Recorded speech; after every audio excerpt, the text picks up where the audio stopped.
Now we are on item number 3. Thank you for your patience, ladies and gentlemen. We will have a staff presentation first, and then we will have council deliberation. Mr. City Manager? Yes, thank you, Mayor, members of the council. On November 8th, Californians will be asked to vote on Proposition 64. Its official title is called the Adult Use of Marijuana Act. And if approved, it would requires that all cities statewide take a look at the impacts of the initiative and make some key decisions. Some of the decisions, I'll just kind of highlight it. Cities must decide if they want to prohibit any type of marijuana dispensaries, retail and cultivation, the manufacturing of marijuana, edibles, those type of things in your community. You would have to decide if you want to do that. Also, if your city wanted to allow for these type of establishments, you would need to make that decision as well. And the city attorney will go through the timelines on those. There are some timelines in which the city council should be aware of. Now, tonight the city council has an opportunity to allow the Carson voters an opportunity to really decide on these issues.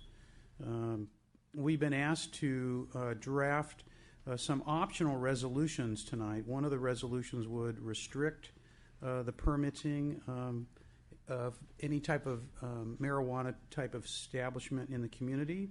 And there's a resolution that's also an optional resolution that the council could choose to adopt that would have a companion ordinance with it that would allow for these type of uses under a series of restrictions. So tonight we've prepared a PowerPoint presentation. I'm going to turn it over to the city attorney, and we'll walk through that with you and also with the residents. And we're happy to answer any questions. Again, part of this thought process is it actually came from me, so if the community gets upset, they can get mad at me. But I thought it was a situation where we needed to really, as a community, kind of discuss this issue because what I've seen is really a generational divide. Older folks like me look at the recreational use of marijuana as a problem where a younger generation doesn't see it as an issue. So I felt it was best to kind of put this forward and let the council think about it in the community. So I'll go ahead and turn it over to the city attorney at this point in time. I want to know what that tune is called. It's a ringtone, right? I want to have it on mine. I just want to freak out my kids all the time. Go off like that. Thank you, Mr. Farf Singh. Basically, I'm going to have Chris come up and do a PowerPoint. But before we get into that, I'm just going to kind of go over what we're going to discuss today. So everybody understands where the presentation is going to go.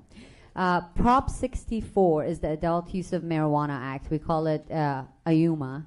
And it is going to be put to the voters in November. And if it's approved, it's a statewide measure that the Californians will vote on. And if it's approved, it basically legalizes recreational use of marijuana in the state.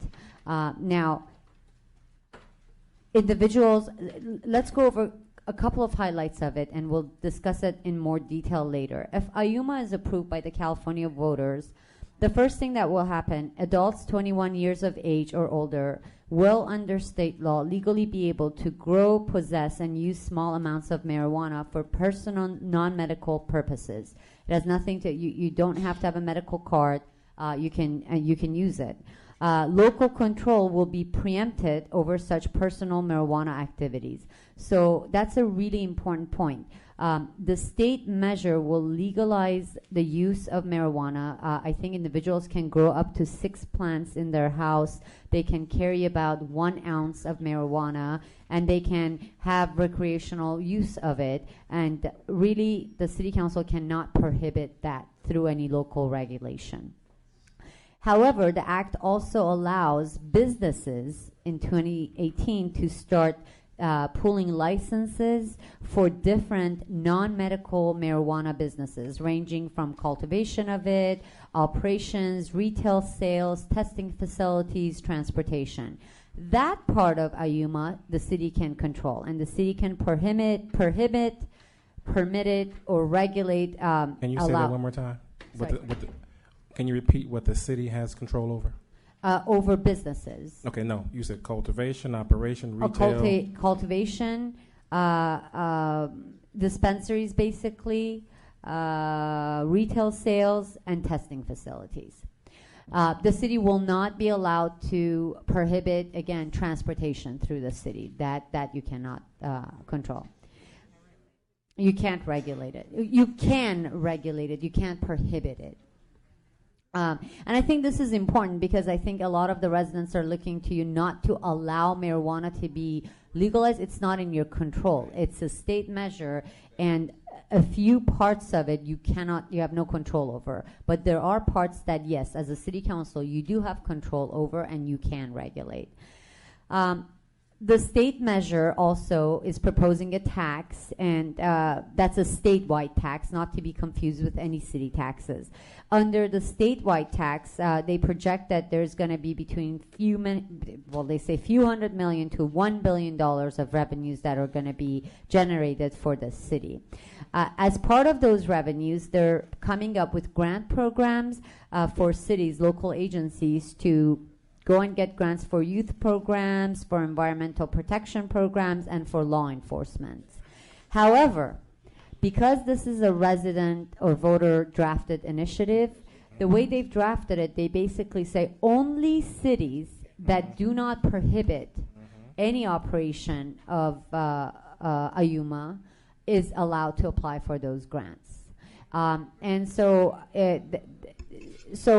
what could happen is you have a situation if AYUMA is passed where you can have, if you prohibit all uses, then you don't get any of the grants. So that's one option. The other option is you could allow some of the uses. Well, actually, under that, you don't even get the grants. If you allow a limited amount of the uses, let's say you say, okay, we'll allow one cultivation or two cultivation farm, or we'll allow this, you can still get the grants. But again, it's up to the city council to decide that issue. And then if AYUMA is not approved by the voters, then under California law, still growing, possessing, or using marijuana for non-medical purposes will remain illegal, and the city wouldn't have to do anything about it. So the PowerPoint is going to cut, because I think what happens, a lot of people get confused with the non-medical marijuana laws that were passed. I mean, for the with medical marijuana laws that were passed. That's separate. That's already the law, and the city of Carson does not allow dispensaries or any cultivation under that non-medical marijuana. And another important factor is, there's a lot of question as to, well, what are the city's regulations right now? The city of Carson has a permissive municipal code. What that means is that any use or any land use that is not specifically listed under the city's zoning ordinance is basically not allowed. So as of right now, even if AYUMA is passed, if the city doesn't take any action, then there's a very good argument that those businesses are not allowed under the city's zoning. However, if AYUMA passes, you can't even take any action. The other parts, the adults of 21 years of age, being able to grow, possess, and use marijuana for personal, even non-medical purposes will be allowed. So I think that's an important factor to highlight. So the staff report, after Chris does the presentation on the history, we wanted to take our time, kind of go over the history of marijuana laws. So we're going to start with going over non-medical marijuana laws, what the history of that was. Then we'll get into this Prop 64 measure, and then we'll go over the city's options with you, and you can direct staff what are the wishes of the city council. So I will have Chris come up and start the PowerPoint. And just to warn you, Chris, I may jump in when I need to. Good evening, Honorable Mayor, members of the City Council. The PowerPoint I'll be presenting is more of background on marijuana laws, both in California, federal, and then what cities in California have been doing as the law has been changing.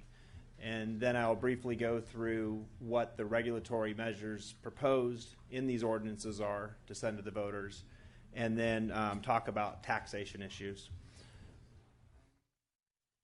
So California law, I'm sure as most people in California know, there's been a sea change in state law concerning medical marijuana for quite some time now.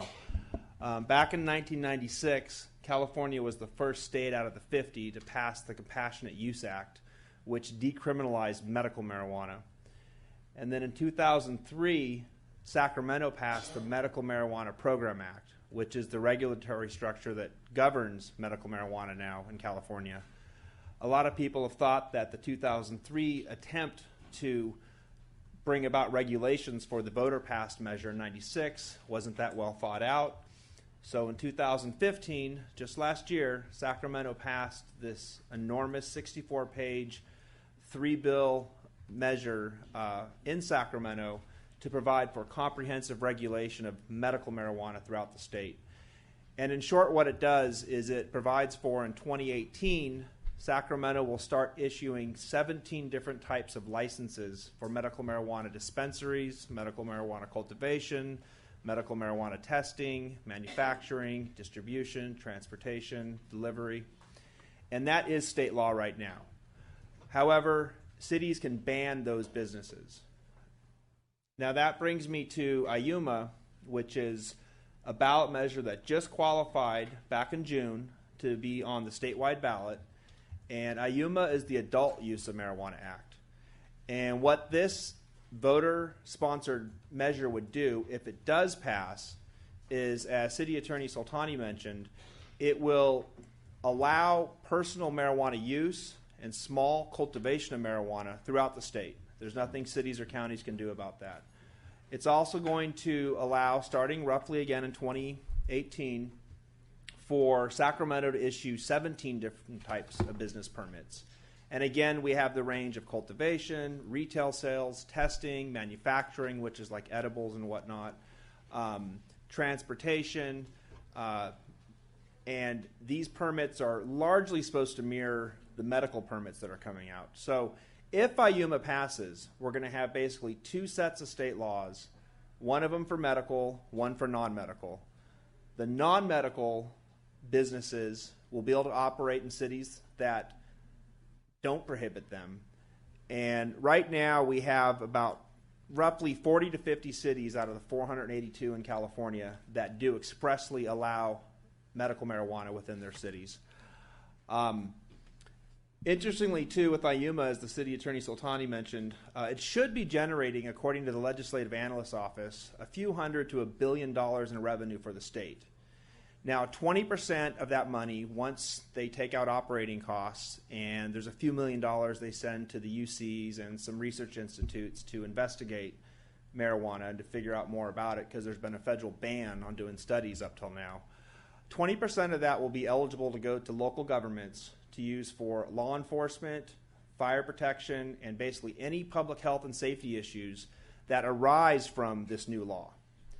However, that money won't go to cities that prohibit cultivation or prohibit retail sales. So what we're looking at is a pretty big pot of money that will be out there for cities to deal with the impact of this law if they don't ban cultivation and retail sales. Can I stop you for a moment? Because I'm listening to you, and I just want to make a statement. We won't need that money if we don't allow it. You're talking about police, and you're talking about a grant. And I know I'm not talking to you directly. Police and a grant to stop something that we don't allow, we don't need the money. Well, if Carson prohibits all the activities in the city, people will be able to go to the city of Los Angeles and buy it, and they'll still be, yeah. Okay, Well, I'm just making no, that statement. yeah. It's not against you, but I just Oh, yeah. want to state it for our residents. let them stay in LA. But that was my point. You don't need to apply, and then you got to apply for this grant. Yes. And then all the money is going to the state. So what dwindles down to the cities, and especially cities like Carson, is peanuts. When you got one child that could have lost his or her life for, and I call them peanuts. And you guys always laugh when I talk about $1 million and they're peanuts. So go on with your presentation. But I just wanted to say that. Thank you, council member. Oh, excuse me, Mr. Mayor. Can Yes. I ask how much longer are you going to make this presentation? Well, I can wrap it up pretty quick. There's a few minutes left. I wanted to I have cover. some other questions also, and like I said, I was told not to be late in Sure. attending in Well, representing the city at this vector control board. Well, Thank you. council member, at the council's pleasure, I can just it up. wrap this up real quick now. Okay. Mayor and Council, I just want to point out that if you look at the first bullet, it says individuals 21 years of age or older will be able to grow, possess, and use small amounts anyway. So you will be having usage here in the city, whether you allow the medical clinics or the businesses. So there will be uses of it legally by residents who are using it.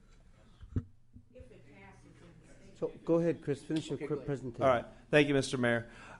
Just to wrap up that point, the concern that some cities have is that whether or not they allow it in their city, they're still going to see the secondary effects because people can have small amounts and can bring it into the city. That will be the law.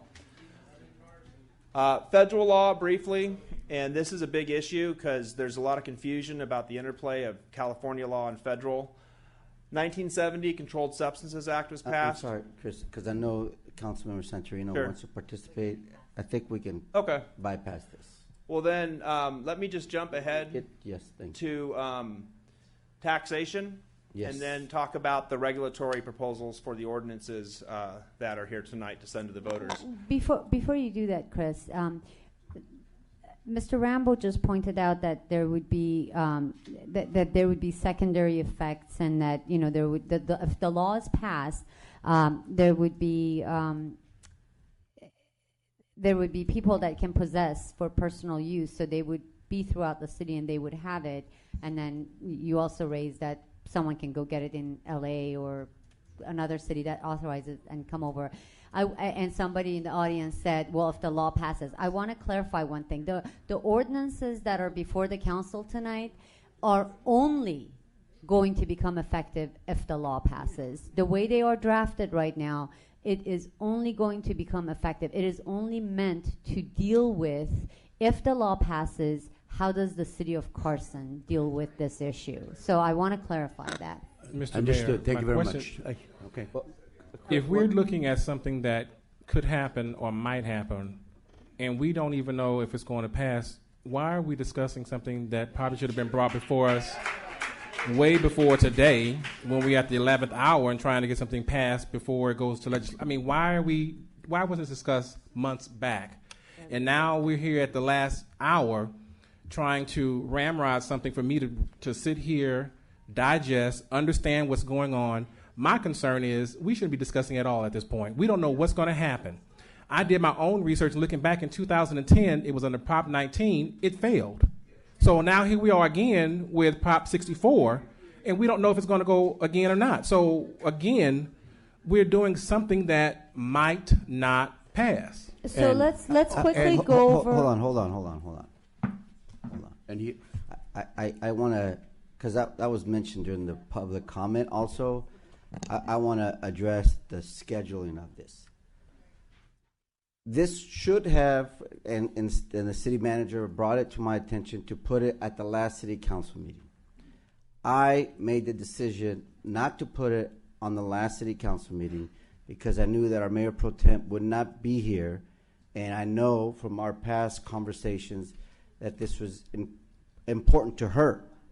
So I wanted her to participate in it. Now, we are here, we didn't schedule it earlier because of conflicts and times and other personal, but so we are where we are today. That's why we're discussing it now. There is, the measure is going to be presented to the voters this coming November. There is an argument that unless a city taxes it, if it's approved in November and we want to tax it later on, we may not be able to tax it. We will be out of money. We are not discussing approving legalizing marijuana. We're not discussing that. That's already on the ballot. There's a statewide initiative already to deal with that. If it fails, we've just gone through this exercise, and maybe it's been educational for some, maybe for others it's not, and that's that. But if it passes in November, and we as a city council did not consider taxing it, that would be derelict of our responsibilities as your elected officials. That's why we're having this discussion. Mr. Mayor, thank you very much for your explanation. But here is my thing, and I would like to present now this. If there is something that we need to do here in the city of Carson, with all of us working, representing the people, we should really concentrate on strategies and techniques on how we can educate or educationally prepare our people to fight Proposition 64 so that it doesn't pass.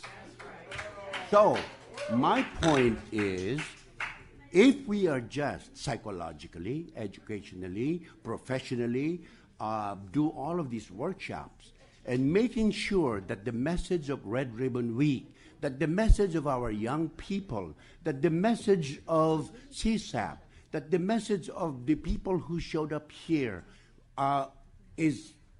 messages are heard loud and clear by the people, then I believe we should really concentrate on how to combat or fight.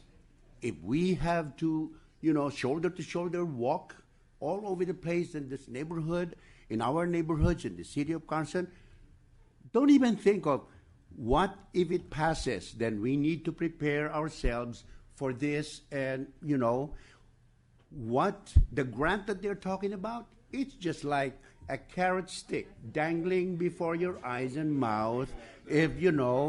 Because if it passes, it will produce billions of dollars. And some people will just say, oh, okay, then the city is going to benefit from it financially. Heck no. We have just to concentrate in fighting Proposition 64, and that's it. Now, let me just say one more thing here.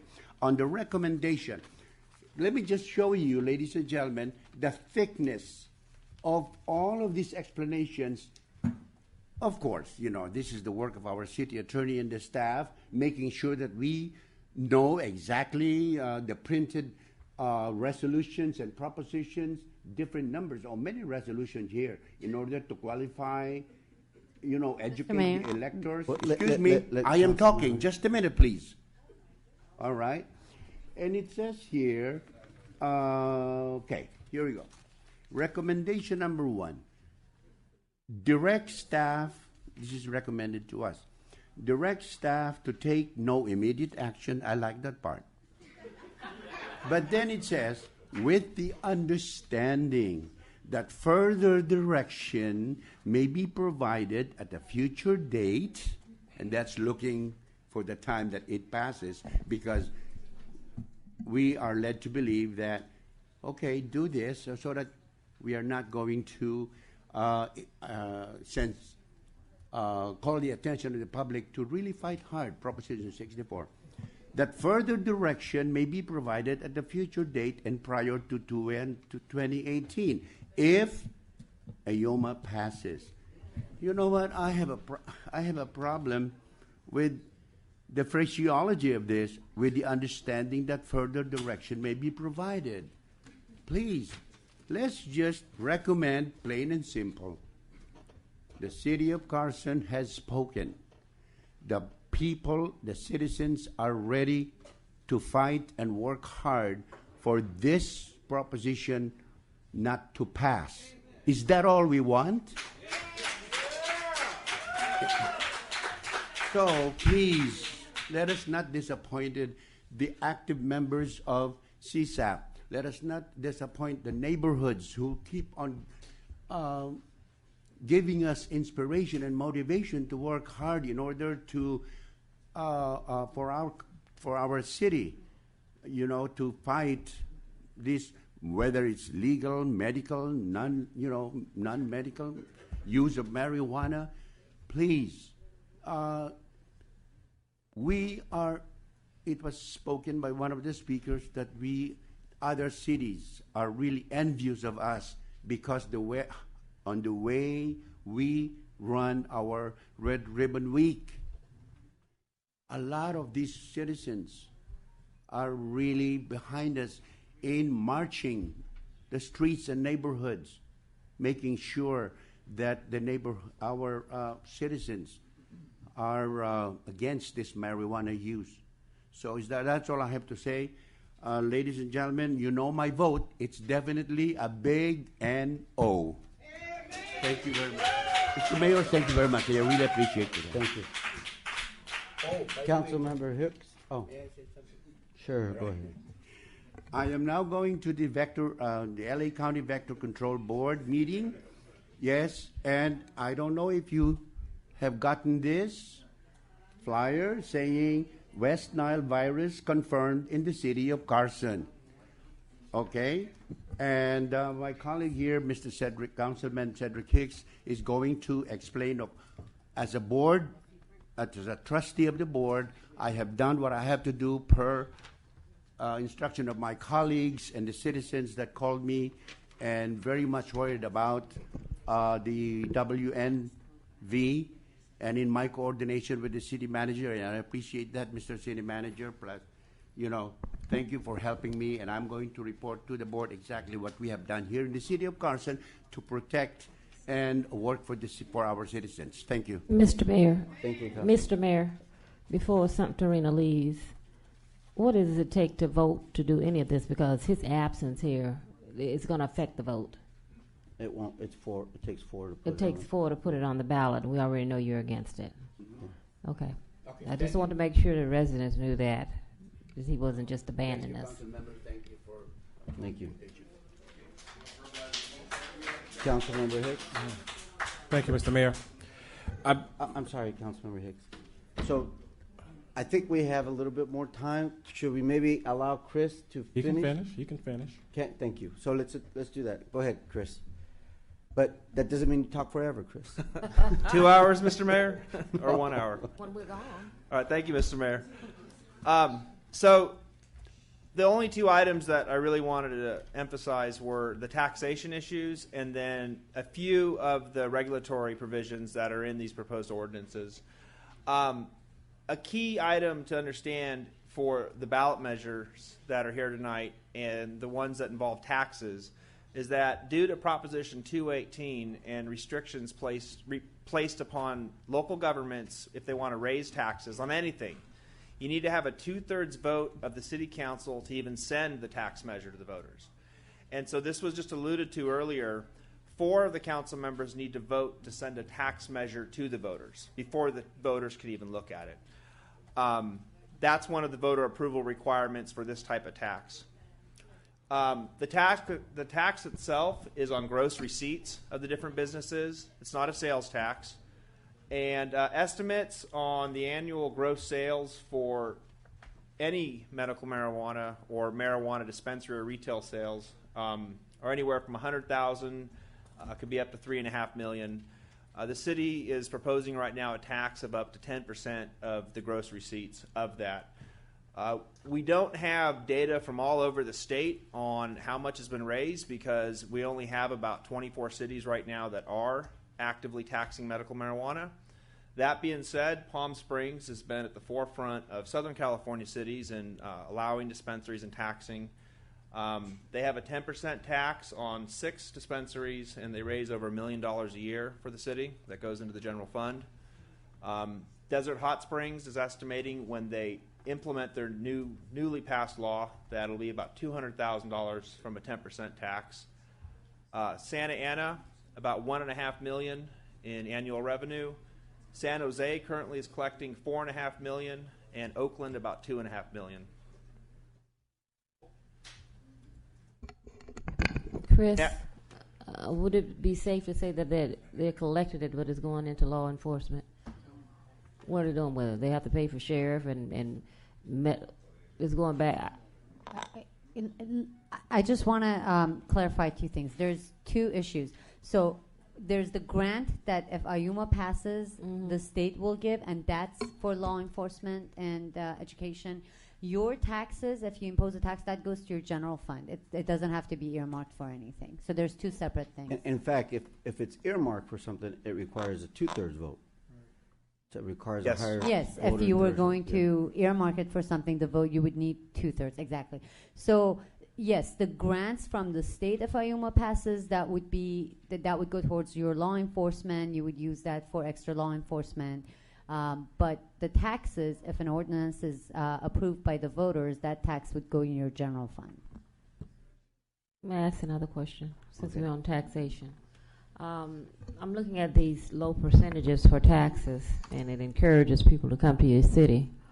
But my question to you some time ago, well, when I got this, was to say no to marijuana. But in the event there's a new council body that wants to say yes, there's an 18% tax in order to do anything. We can say no. Now, that's what I want a clarification on. We can say no, we don't want it here.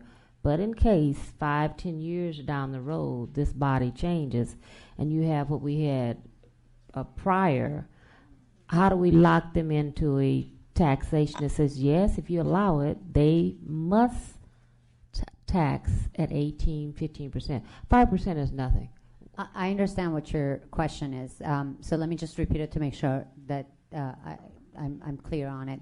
You're saying that we don't want to authorize it. We don't want to permit it in the city. So we don't want to deal with the ordinance sent to the voters or measure that would allow any uses within the city. However, you're asking, can a future council body authorize it? And the answer is yes. They wouldn't even have to send it to the voters. They can just do it by ordinance. They can just say, we want to legalize it. So you're saying, in case that happens, can they do it without taxation at that time? Absolutely, because if you haven't sent a tax to the voters, that's exactly what my question is this, because we're on our critical path, as my colleague alluded to.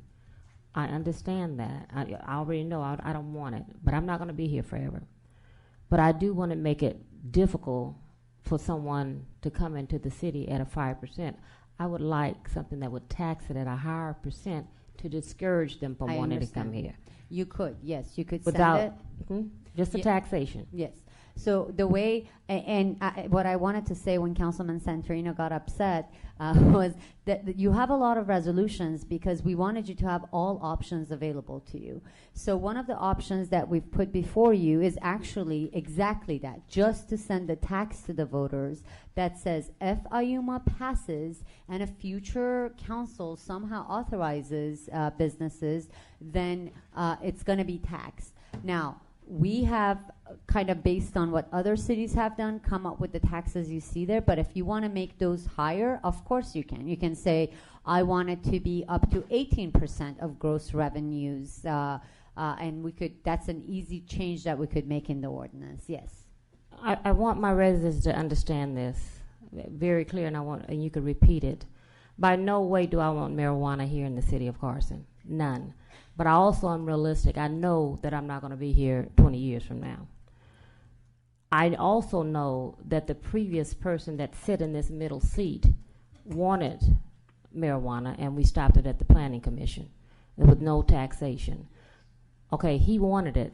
Now, that doesn't say that somewhere there's enough votes later on for it to happen, but I do not, for me, I don't want to craft it as though we're giving in. I'm just saying, and you repeated it, if we want to protect the city, I would like, if we cannot tax later, is that what you're telling me? If we say we're going to do option number one, we're not going to do anything. We're not going to do a thing. At what point can a council come back and say, okay, we can put it to the voters at any time, huh? Yes, no? On the taxation, Uh-huh. there's been some arguments that have concerned our office that the pro marijuana groups are. I'll let Chris address that because he's more clear on that. The problem with imposing a tax after IUMA starts doing its taxes is that Revenue and Taxation Code 34021 that's proposed, it's a little unclear whether or not the tax needs to be imposed before or after IUMA passes. So it's not clear. It's not clear. So- Now, it's clear that the counties can, but there's a conspicuous absence in the IUMA structure on cities. And so the That was my marijuana question. groups have been using that to say that they would challenge taxes that are imposed afterwards. So that's can the challenge. information that. That's a challenge. That's a challenge. What if my concern is if we can put a tax on there later or now, I'm concerned because you said, I've heard you say several times that we can't. We won't. I don't care about the grants and all that. I'm just saying that if there's 5 different marijuana smoking council people sitting up here, that they decide, okay, well, yeah, let them all come in and, we'll just have, it's kumbaya. I want them to say, okay, but if it is, you got to pay 18% tax or 20% tax. I want it uncomfortable for whoever wants to come and sell that the new marijuana smokers would not like. Yes, because you had talked to me about that. You have that option available, and that's one of the resolutions before you to send a high percentage tax to the voters.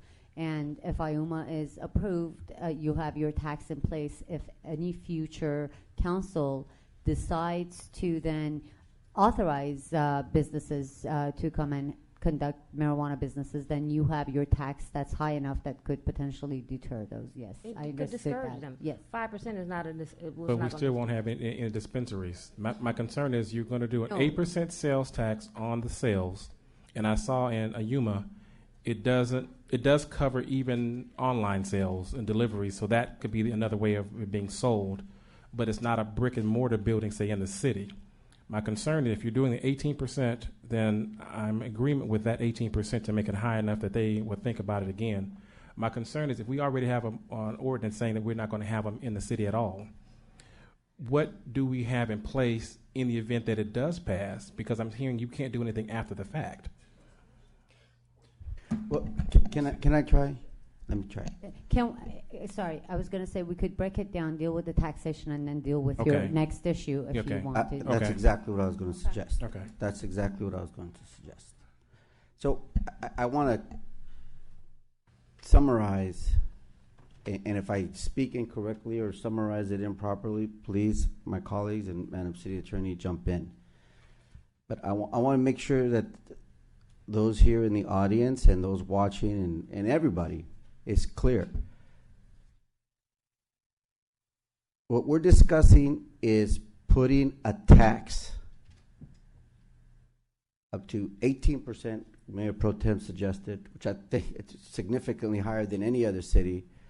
And, so what we're discussing is that we're not going to allow the residents to vote to an ordinance in November. So our ban continues. So as the Mayor Pro Tem has said, and as I believe Ms. Thompson said, not all money is good money. So we're going to forego the grant money because, we're making a decision not to do that. But because we know that in the future, a council body, after term limits kicks in, maybe 12 years, a new council will come in and they can authorize it by a simple majority vote. Doesn't have to go to the voters. Simple 3 votes on the council can authorize dispensaries, can authorize cultivation, everything. And at that point, the issue is that we won't be able to tax it. So it'll happen without Carson getting any potential tax revenue from it, like other cities are, whether it's 5%, 6%, or 10%. So what we're proposing, or Mayor Pro Tem has suggested, is that it be 18%. And that requires the voters to approve. The voters need to approve that. We cannot do that. There's a state law that prevents us from doing that. The residents need to do that. If the residents don't want to do it, they don't have to vote for it. If they do want it as a ban or as a prevention, they can do it. But it's up to the residents at that point. So, but that's the discussion we're having. And the discussion to me is how it's going to be worded if something like this, because right now we're saying do nothing because you're putting the cart before the horse. But in light of what we're saying, and in light of me making the statement that I'm not going to be here, I want to make sure that our residents are protected. Because we were one, where is he? Richard? Biss. We were one vote from this being passed at the Planning Commission because it wasn't even coming before the council. One vote. Okay, had we not shown up and spoke out against it, it would have passed. And it would have been in the city. And that was just 2 years ago. And my son and I and Richard, and it was like drive through the city, grab whoever we can to come and speak before the Planning Commission. So what I'm saying is, even though we're talking about a 1%, that's not to do anything now. I think I would like two separate votes if we're going to move in that direction. One to say we're not going to do anything, but for in the future, if we're going to have this, if some other people are sitting on this council, yeah, you can change our ordinance. But the voters have said, if you're going to change it and allow it in the city, it's going to cost you 18, that was just a number I threw out, it could be 20, 25. Because the residents, you have to make it uncomfortable. 5% is saying, come on in, I'll take you 5%. My thing is make it uncomfortable for the dispensaries to come into the city of Carson. Okay, and so what I'm saying, Madam City Attorney and Mr. City, what are you? Assistant City Attorney. Is to have two separate votes. And and the language is, our ordinance will say that, no, you're not allowed to cultivate anything, whoop, whoop, whoop, we're not going to do anything. But on the ballot, it should, to me, worded so that if another council comes in here and there's one vote to change it, that you can allow it. But the voters have already said 18%. I understand that. And you know, I guess I just learned something today that you most of you don't know this, but when a council member wants to speak, they click a button, and I see here on my screen, and then I call them. I don't have one of those buttons, so I guess I get to speak whenever I want to speak. So I just realized that today for the first time that I'm pushing this button. It's like I want to speak, but so I want to address a couple comments, Chris, before we allow you to continue, because I think we're maybe we can shortcut some of this. Nobody, absolutely nobody, is in favor of our kids, of youth, taking drugs, drinking, smoking, especially my kids. And unfortunately, as we just heard, that happens. And I can't even imagine how devastated I would be if I learned that my 13-year-old daughter or my 10-year-old son was smoking marijuana.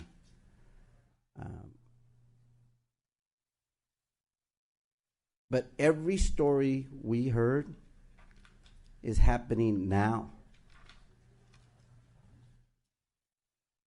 The drug problems of our youth, as Mr. Biss can attest to, and I think that high school student from Carson High, that's a problem now. It's happening now. And, you know, we can pass ordinances.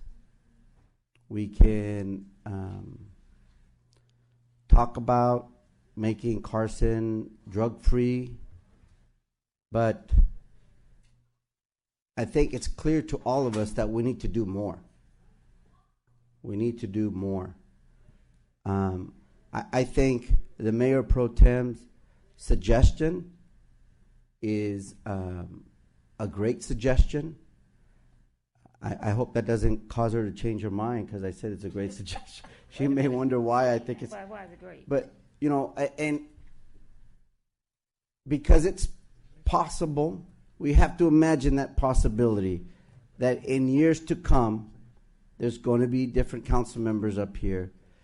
And those council members, for whatever reason, may vote to allow dispensaries and allow cultivation just by a simple majority vote on the council, and boom, they're allowed. Just like that. And they won't be taxed. And Mayor Pro Tem and I have conversations often about the city we love and how decisions of the past have hampered our financial health today. And I think her suggestion is very forward-thinking. It's taking into account the concern of our residents, but yet thinking about the possibility in the future that things may change. I was here when IKEA came to the mall, and I thought it was a great store. I loved it. I still do. But I was shocked, absolutely shocked, when I learned as a council member that up until a couple of years ago, the city never. How much tax revenue do you think the city gets from IKEA? Up until a few years ago, zero. Nothing. Absolutely nothing. So for 20 years, that IKEA right there, one of the highest selling IKEAs anywhere in the world, many people from all over the county, Southern California, come to IKEA, and we got absolutely zero in sales tax from that. Because the sales tax that was generated was immediately returned to them. That was the deal. Mayor Pro Tem and I have these discussions of the deals and the actions of past council members. Maybe there was a good reason why that happened, but I think in retrospect we can all agree that was not very forward thinking. Whereas I think what we're discussing now with the Mayor's Pro Tem suggestion is very forward thinking. And I want to commend her for coming up with that solution and proposal. I know that she briefly mentioned it to me, and I thought at the time it was an out-of-the-box kind of thinking, kind of proposal that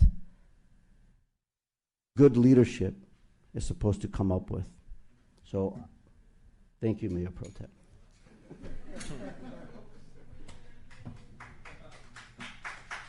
Councilmember Hicks, you're queued up.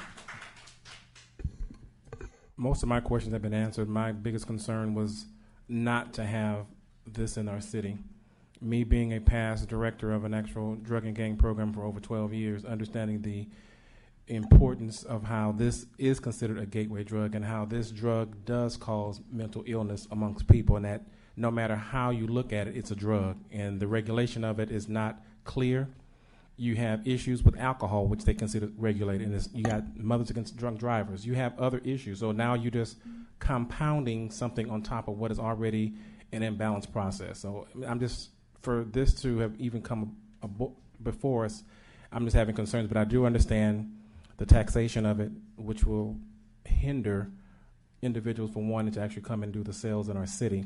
But I just want to make sure that the residents understand I am not for any type of sales of marijuana in this city at all. Mayor Pro Tem, you queued up or? Yeah, I have a statement to make, and I was requested because I don't see him here this evening, to let our residents know and the people that are saying, oh, it's okay. In L.A. on Figueroa Street, there was a marijuana dispensary, and it got so out of hand with the police and everything and the crime that went up, and my captain isn't here, that the Crips burned it down. The gang members burned it down. That's how serious this is. They saw that there was a problem and there was gang activity and shootings and all this, and they burned it to the ground, and the police department didn't even investigate it. Deshaun Andrews is my son, and that young baby that he was talking about is my first born grandson. And it was a medical marijuana cookie that he ate. You know, and so I take it very personal for any child that this happens to. My son did not tell you also that he had a friend that got a hold of some, and today he is in a mental institution. $1 million is not even worth that child's life. I was blessed because my grandson, although he had the cookie that was from his source, a medical marijuana certificate, I was blessed.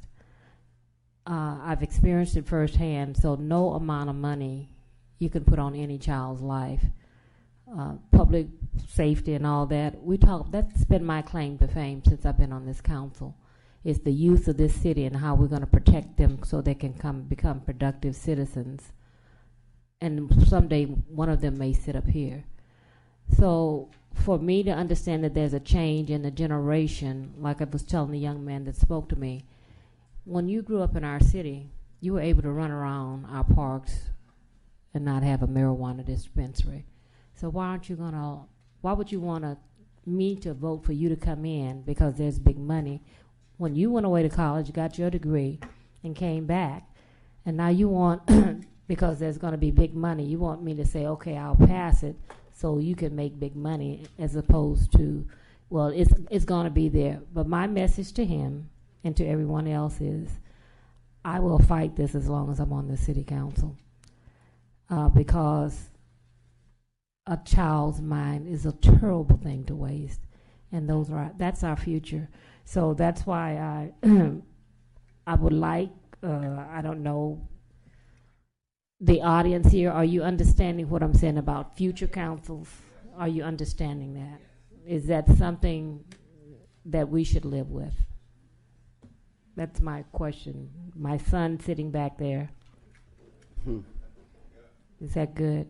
All my constituents and all the Carson residents. I want to make sure, because you need to know that we don't want it here in the city.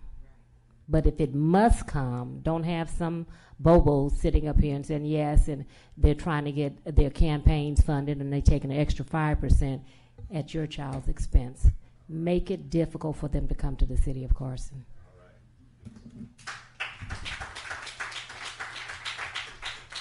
Councilmember Hilton, you're queued up. Yes, Mr. Mayor. I want to say how I definitely agree with Councilman Hicks and Mayor Pro Tem Lula Davis Holmes.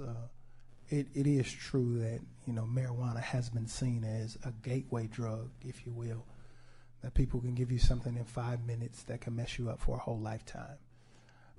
I'm against marijuana in particular, but I know the implications of having someone else come in and them coming into our city and we not have any local control.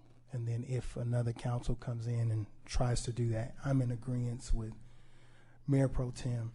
And for the record, I'm just like Councilman Hicks. Don't want it in my city. When we grew up, we was able to walk the streets. Ray probably offered it to us, but we didn't have a dispensary to go to. But at the same time, in all of my life, I've had friends that have done it. I have friends who stand in front of the 99-cent store that I went to school with who has done it, and as a result, they stand there every day, every single day. So I'm in agreement with our council. We should tax it at the highest rate. We should be able to tax it and take that to our voters. But in no means am I an advocate for recreational marijuana. So, if that concludes the presentation. Well, Mr. Mayor, I was thinking that after you vote on the resolution before you to send the tax measure to the voters, if you want, we can still talk about My question? Mr. Councilman Yeah. Hicks's question, yes. So- Because we do have a presentation. So let's make sure, let's take the vote. And is there, you don't have Your that, vote would be, somebody would have to make a motion to so make a motion to pass resolution, hold on, let me find the exact one. It's number 6. Yes, so if decision is made to ballot measure for considering the voters taxing, yes. So somebody has to make a motion to pass resolutions A, B, and C under number 6 with the modification that it's changed to be up to 18%. So that would be up to 18%. whatever. It should start at 18. Minimum is 18%.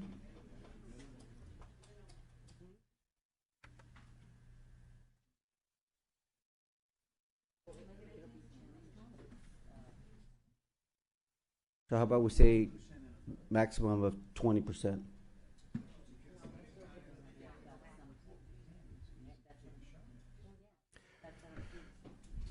My concern, Uh, Madam City Attorney. Mr. Farfstein was just saying you don't want it to be something that gets challenged because it's not clear, or that's why pick a number and say up to that number. But saying from, okay, that's what I thought you said. That's what I 18%. said with Up to that 8. modification, right? Yeah, okay. That's why I said with that mod. Yeah.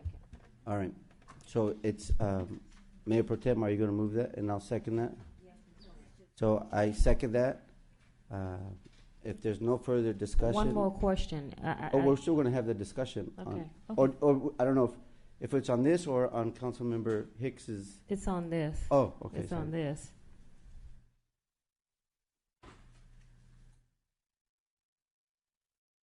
It says, the way it's reading, to a measure to approve taxing cannabis-related businesses and activities. I need something It's more not- definitive. That's I hear you, Madam Pro. It's not clear. Let me pull up the measure and look at it, so then we can have. So what will be sent to the voters would say, shall an ordinance establishing a cannabis tax, is that what you have, the cannabis tax is not clear? What would you like it to say? You know, I don't know, because it's reading as though we are approving it, and that's not what I'm doing. I'm just approving future. So we can add, if IUMA passes, and a city council, future city council approves legalizing or approves, then shall an ordinance establishing cannabis tax of up to and good. Okay. Should have future, because right Sure, now. we can change that it's on the end language. as though we're approving it tonight, and that's not what we're doing. Okay, I understand what you're getting at. That language can Future be added. council If a should. future council should legalize cannabis businesses, related businesses in the city of Carson, shall an ordinance establishing. So I get what you're trying to do. Let me play around with the language. Maybe if you vote on it while Chris is doing the second part, I can look at the language and read it to you. Yusuf. So I was just reminded that because Councilmember Santorina stepped off, we have to do a voice vote. So all those in favor signify by saying aye. Aye. Aye. Those opposed, motion passes unanimously, Madam City Clerk. So now we will have a discussion. Yes. Now, Chris, you want to continue with your presentation? And I think Councilmember Hicks may have questions to queue you up, or maybe during your presentation. You can proceed. Thank you. So, tax ordinance details, that's in the past. We just did that. Regulatory ordinance, this is the last part that I wanted to talk about. The regulatory ordinance that has been prepared is set up with a number of different regulations that will be in the I'm ordinance. sorry, Chris, this is the state initiative that's going to the voters, not the Carson one. Yeah, I I want to think- clarify what you're talking about. No, so Councilman Hicks, can you, so we had the rest of the presentation focused on if the city was going to pass or consider a regulatory ordinance to go to the voters, what it would look like. But I don't think anyone on this council is prepared to do that, so Oh, we no. don't need to Okay. go over that. Oh, But no. Councilman Oh, Hicks, do you want to repeat your question? My question was based upon sales, because in the actual Proposition 64, it's talked about sales online and deliveries. And I know we talked about it on this dais about deliveries and how they're being delivered through, Uber and not Uber, through Amazon and through. You can't stop that. Under the law, you can. Okay. IUMA will legalize it. And that's why in our presentation we were going to talk about the grants, because that's what the grants are supposed to deal with. So you can't stop it. They can drive through it. They can sell it. They can deliver it to your city. It was Craigslist. Yeah, that's going to be authorized through It was IUMA. on Craigslist. And so that's what Mr. Rambo was talking about when he was saying you're going to incur the extra law enforcement. Anyways, now you have to just tap into your general fund because you're not dealing with it. So IUMA will authorize all of that. They can sell on Amazon. It could come to you, the city. It'll be here. And you can't get any grant money from the state to deal with it. And the way we had presented an ordinance that you could set to the voters was to limit the permits that anybody could get. For example, they could get just one cultivation permit, one dispensary, one of anything, but then because you were regulating it, even though you're restricting it, you're completely restricting it, you would still be able to get the grants. That was the purpose of the restricting and regulating ordinance. But to answer your question, yes, they can sell on Amazon, they can transport, it can be delivered to your city, and you cannot do anything about it. Okay. Thank you. so I'm sorry, Chris. I thought your presentation was on the actual statewide ordinance, but you're focused more on the local ordinance, which we're not doing. Well, I think that concludes my presentation, Mr. Mayor. Oh, okay. All right. We still have